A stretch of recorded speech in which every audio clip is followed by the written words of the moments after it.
Frank, one of the things I wanted to bring up is the application of fish ponds and water features. Yes. And we see that a lot. And probably a little bit different because with fish ponds, you don't treat the water like you do with a water feature. Normally it's chlorinated. So they can have different pressures on the coating that's inside the water feature. Fish ponds is a natural environment. The biggest issue we've seen over the years is they get constructed, all the right materials, slabs down, either block wall or a concrete pour. People will then go and waterproof or put a coating on the inside. Within a month, they've got issues where they're saying we've got a product that's blistering, etc. And then you go back and you see that nothing's been tapered on the outside. Correct. The earth is hard up against the block wall or the concrete wall. You find it hasn't been waterproofed outside. Yes. Worse still is that the slab on the base, when you do your inspections after, has had no damp course underneath it. And for some reason, there's this mindset that, oh, it's a fish pond or it's an external area, I don't have to put any Forticon or a dam course outside, and unlike they will do inside. Yeah. They just lay the slab down on a bed of sand or compacted earth. Yes. And then the issues start from there, and so you're always corrective. And we find there's a big industry. I mean, a lot of our customers have, it's part of their weekly job where they just do corrective work in these situations. Yeah, we see that. That's again a matter of educating the actual contractors. They're unaware that they have to virtually waterproof both inside and also outside. And also what will happen inside when there's the water, if it's up against the outside, will just cause the product inside, the blister as you call it. That is just a matter of educating, and they're unaware of that. They feel that once they've done their job inside, that's it. They that's right. Wipe their hands and it's all done. But it's just a matter of, again, instructing whoever's doing the pond or water feature to show them the right way. And that's all it is. It's an educational program, and then showing them how to apply it all, and then away they go. Once they've covered all of that, it is quite simple. Again, we do all of the Forticon on the floors and waterproof or tank the outside. We put usually 3 or 4 coats on the inside, cover it, let it seal for the 27 days. But a lot of people don't see that, and they don't apply that because they don't know. No, they don't. But I'll tell you where we see it's such a simple one. We've seen some huge projects because we've water features have been in Asia as well. So we've got customers in Asia, New Zealand, here. We've seen situations as simple as they've picked the right membrane. They can take both positive and negative pressure, hydrostatic pressure. Yep. Then they go and do something stupid like using the wrong sealant. Yep. Thinking the sealant is in the bathroom, they can go and put inside. Well, that's incorrect. Exactly. And then what happens is then you have an issue either incompatibility with the membrane or you kill the fish.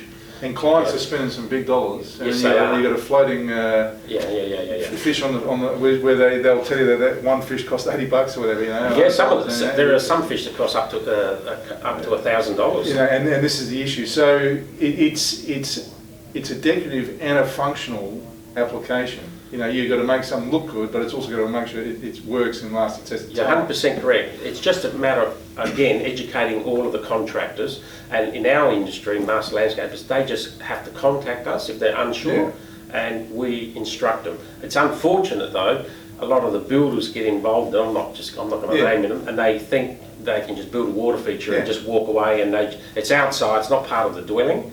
And so they just do it what they think is the best way. But obviously, the builders need to be educated on it so that at the end of the day, the consumer is protected and it's done correctly. And that using your products needs to be educated to everybody. Yeah, look, and we write up specifications for that reason. We for members like landscapers or builders or waterproofing applicators are doing it because normally what would happen if it's a large part of the works on a commercial site.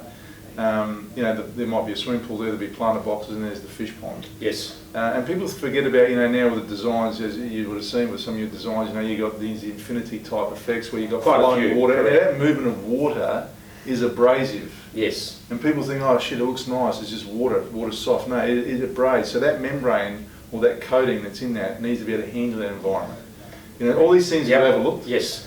Or they go and put a nice feature tile or a capping tile and there hasn't been waterproofed underneath it, or the wrong grout's been used, or it hasn't capped and you get capillary action. All these sorts of issues happen.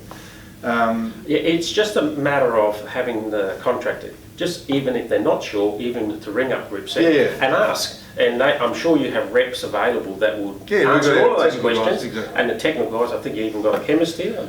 We've got a couple of chemists here, you know, So- but I mean, look, for us, Frank, and yeah, Gripset pushes it. We've been always big in that landscaping piece. We actually probably started more in that background before we went to That's other correct. applications, Yep. you know, back in the 90s. But the thing for us is that even our competitors and around the country, it's ensuring that the right things are done, because what happens in our industry, when things go wrong, everyone says the waterproofing industry is full of sharks, full of cowboys. No. And you've got to get that right. So, you know, what your association is doing, what companies like ourselves are doing, a lot of our contemporaries are doing the right thing. The bigger companies out there, they're out there educating, which is great. We do encourage that.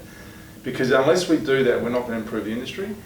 And people lose faith in listening to the professionals who are trying to do it right. You're 100% correct, and it's always, again, it's that educational program which we have to administer to everybody, not even the builders. They might maybe not ask all the correct questions at times, and they, you know, like I said, with water features.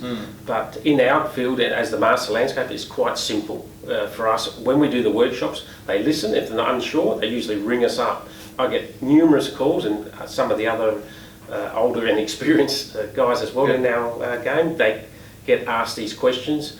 We sit down with them and we instruct them, and then they handle it professionally, and that's what we do in our industry. If you're not a member, of course, we don't usually, we try and get them in as members so we can educate them. Even some of the builders are taking notice regarding that water ingress. What does a member get, Frank? I mean, what's a nominal annual fee for a member? It's around $500 for a year, but with that we help them with all of their licences. We make sure that everything that they do, they are applying correctly as per the law and as per the SAI global standards. If they need support, we give them all of the support. We have numerous workshops all during the year, which they can, of course, come to and attend, and that brings them, sharpens their skill, it helps them become more confident. They don't make mistakes in respects of waterproofing, for one, behind the retaining walls, how to get rid of water, extra water, how to push it out to the water table. It's important because at the end of the day, they want to do their job correctly, and then they don't have any problems down the track. I've got two.